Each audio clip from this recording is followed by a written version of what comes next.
Parte 1, capítulo 2. Un ayer que ya no existe. Los grandes y hermosos ojos verde agua de Maníba permanecían fuertemente cerrados y por primera vez en mucho tiempo su cuerpo conservaba un cómodo calor que consideraba digno de perpetuar. Un cruento genocidio la estaba poniendo a prueba, midiendo su fortaleza, intentando corromper su resistencia, contemplando hasta qué punto la entereza de un ser humano no se resquebraja y deviene en ceniza. El salvajismo allí presente sobrepasaba incluso el límite de lo inhumano, de la incomprensión, bordeando la invisible línea que separa la vida de la muerte por el filo de un machete. Eran horas de la madrugada y no faltaba mucho para que nuevamente el sol comenzara a desplegar sus virtudes. Maníba y Epimaque se sentían a la deriva y un ambiente amenazante los presionaba de tal manera que postergar durante más tiempo el regreso a su hogar en búsqueda de sus padres significaría una clara sentencia de muerte. Decidieron comenzar el rastreo de inmediato y sin demasiadas vacilaciones. Todavía ocultos detrás del muro destrozado, ella observó diligentemente hacia ambos lados, intentando discernir en qué dirección se hallaba su casa, y, a sabiendas de que llegar no sería tarea fácil, planificó el recorrido por entre los pastizales lindantes a la iglesia hasta las calles paralelas a su hogar. De esa manera, bordearían el pantano para evitar las barricadas que habían sido montadas por miembros de la tribu Mirmavi en muchas de las esquinas del Agdemesla. Contuvieron el aire y expulsaron un gran soplido que dio inicio al retorno. Corrían agachados y tomados de la mano, esquivando grandes árboles y guiados solo por la claridad de la luna mientras utilizaban el cielo como mapa. Pronto llegaron a una bifurcación y observaron con cautela hacia todas las direcciones. Arribaron a un sitio que en su límite se dividía extendiendo dos nuevas ramificaciones. La calle de la izquierda era la principal vía hacia su hogar y ofrecía en su recorrido dos nuevos ramales que debían atravesar silenciosamente, ya que en ambas, en mitad de calle, permanecían durante toda la noche puestos de control Mirmavis. Aguardaron a que ningún miliciano estuviera observando y cruzaron rápidamente la primera calle, a los 100 metros la segunda, y se resguardaron en el patio trasero de una construcción para asegurarse de que nadie los hubiera visto. Allí permanecieron en completo mutismo durante unos pocos minutos hasta que decidieron continuar mientras la luz de la luna le permitía apreciar que su hogar se encontraba a poca distancia. Decididos, aceleraron el paso hasta lograr situarse en el terreno lindero, saltaron la medianera e ingresaron a su vivienda por la parte trasera, abriendo fácilmente la puerta de chapa oxidada que su padre tiempo atrás tenía intenciones de pintar. Su amado hogar, donde tantos momentos de alegría habían ocurrido y marcado su infancia, hoy era un sitio abandonado con todas las pertenencias de su familia arrojadas por cualquier parte, lo cual hizo que una clara sensación de vacío se apoderase de ella. Se experimentó vulnerada y comprendió que a lo mínimo que estaban expuestos era a una fragilidad extrema de su privacidad. Por lo visto, los milicianos Mirmavis habían ingresado ferozmente, saqueando lo que encontraban a su paso, pretendiendo obtener quizás pertenencias que consideraban de algún valor. Maníba observaba estupefacta aquel escenario totalmente corrompido. En su pecho un desagradable calor se hizo presente y los pequeños pelos de sus brazos se erizaron, desplegándose esta sensación a lo largo de su cuerpo. Al verla en ese estado de ausencia, Epimaque se asomó por detrás, la tomó con suavidad de la cintura y besó su hombro derecho percibiendo una piel fría. Para contrarrestar esto, él permaneció con sus cálidos labios adheridos a aquella gélida zona. Ansiaba que la piel de Maníba volviese a estar cálida, suave, satisfecha y lejana al dolor, por lo que pronto le respiró sobre su pelo y ella despertó de aquel profundo letargo. Sus manos se apoyaron en las de Epimaque, las cuales aún permanecían dormidas sobre su cintura, y giró lentamente su cabeza para comentarle casi susurrando que debían encontrar a sus padres. Ella comenzaría a buscar por el cuarto principal. Debió hacer lugar a su paso, corriendo objetos con sus pies y saltando muebles derribados. Aunque difícil de creer, no sintió ni la mínima pena por hacerlo. Al llegar al cuarto principal encendió la luz y quedó detenida justo debajo del blanco marco de la puerta. Desde allí examinó la atmósfera. El ventanal que ofrecía vista al patio trasero de la casa estaba estallado en pedazos, la ropa esparcida por el suelo, los cajones abiertos y despedazados, y el colchón con una herida de machete sobre el centro con el algodón asomando. Ingresó al cuarto con movimientos pausados. Entre el desorden, Maniva advirtió que debajo de su pie derecho algo se resquebrajaba y al observarlo comprobó que era el marco de un portarretrato. Al levantar su pie y darlo vuelta, sus ojos se humedecieron como si fuese un autorreflejo. En la fotografía, que era bastante reciente, aparecía toda la familia unida en el patio trasero, sobre el costado de la huerta en un día soleado.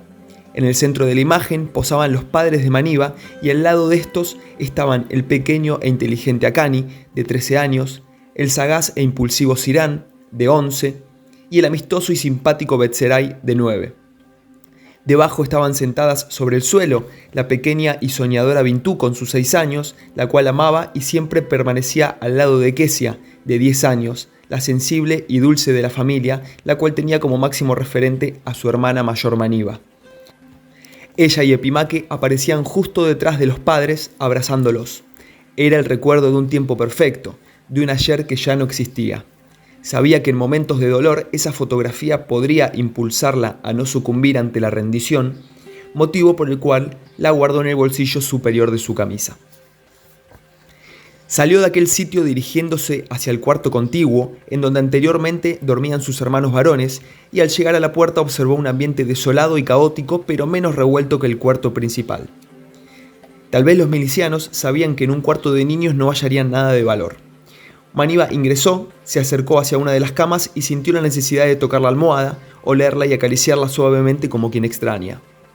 Creyó con firmeza que sus padres quizás podrían estar escondidos debajo de camas individuales, por lo que se agachó lentamente con la esperanza de encontrarse con dos miradas amedrentadas, con ojos abiertos de miedo o con manos temblorosas reclamando ayuda. Sin embargo, nada de eso apareció, solo el vacío y el silencio.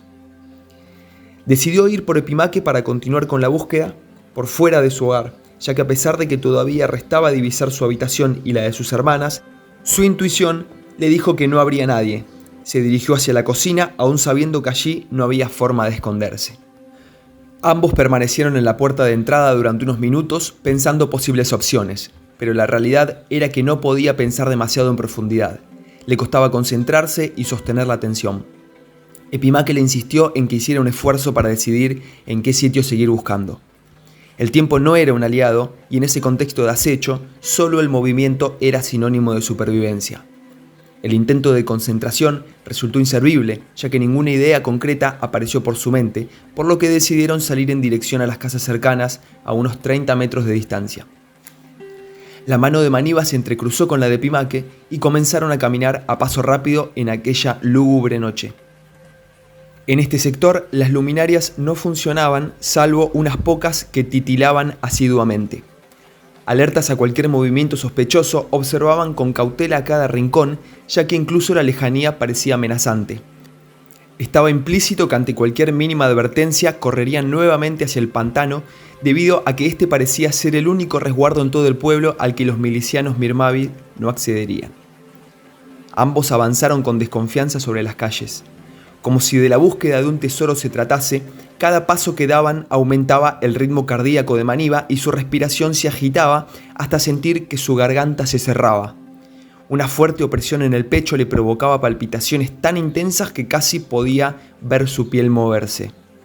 El reencuentro con sus padres definitivamente sería un verdadero tesoro, un encuentro que redimiría a Maniva del dolor, eximiéndola así del sufrimiento que conllevaría cualquier otro desenlace. La atención puesta en las calles era extrema.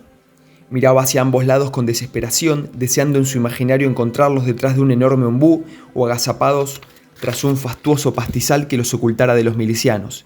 Ella vería a su padre reclinado, observándola con asombro y sonriendo con mueca de miedo para luego ensayar un movimiento lento, tan lento como el movimiento de traslación de la tierra, apenas tocando con cautela a su esposa para indicarle que Maniva los había encontrado, que el acierto se había producido y que, para huir juntos hacia la iglesia, solo debían acercarse unos pocos pasos y correr juntos.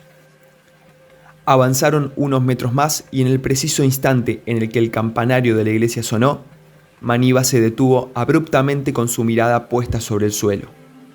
En su pestaña derecha pudo ver una gota de sudor colgando que observó caer con pesadez, impactando sobre la calle de tierra. En ese preciso momento, el mundo se convirtió en polvo y el cielo soltó un estruendo que pareció sacudir las paredes de las casas de concreto. Todo se enlenteció, incluso el movimiento de las copas de los árboles. Maniva observaba hacia abajo y pronto sus músculos se rindieron, dejando caer su cuerpo con todo su peso hasta quedar arrodillada frente a la cruel imagen. El hallazgo de sus padres se había producido bajo las peores condiciones existentes. Sobre una cuneta al costado de la calle, el cuerpo del padre de Maniva estaba desprolijamente desparramado y a su lado, su madre asesinada con un disparo en el pecho parecía querer abrazar a su esposo. Sus ropas parecían ultrajadas y presentaban signos de resistencia. El alma de Maniva sentía la tortura y a pesar de estar en shock, comprendió enseguida lo que estaba sucediendo, ya que los 2 días refugiados en el pantano le habían permitido comprender y asimilar que el genocidio era real. Que seres humanos mataban salvajemente a seres humanos y que no existía ningún tipo de piedad que pudiese detenerlos. En ese momento, ella se acercó hasta donde pudo y al tomar a su madre de la mano, advirtió que el cuerpo desprendía vapores fétidos. Atinó a mirar fijamente a esos ojos que permanecían abiertos, y posando con desconsuelo sus dedos índice y medio sobre los párpados de su madre, se los cerró, mientras una lágrima se deslizaba por su mejilla hasta caer justo al lado del orificio del disparo en su pecho. Maniva se arrodilló frente a ellos y permaneció unos cuantos segundos observándolos. A juzgar por el sitio de las heridas de su madre y la forma en que su cuerpo fue impulsado, todo indicaba que la habían obligado a arrodillarse y rematado con un disparo a corta distancia. Una ejecución de lo más cobarde que evidenciaba la vulnerabilidad a la que habían sido sometidos. El aire que circulaba en la madrugada de Lagdemesla era una mezcla de calor húmedo con ciertas ráfagas de inmundicia que se desprendían de la incontable cantidad de cadáveres, y cada tanto una brisa de aire fresco atravesaba el ambiente. Mientras Maniva observaba con nostalgia la camisa roja a cuadros grises que llevaba puesta su padre, aspiró ese impecable aire que se sentía realmente limpio. De repente se levantó una nube de polvo. Maniva y Epimaque taparon sus ojos para evitar ser alcanzados, pero en el instante en el que la ventisca alcanzó su mayor impulso, ella escondió sus ojos tras la palma de su mano inclinada horizontalmente, obligándola así a mirar hacia abajo, justo donde permanecían sus padres.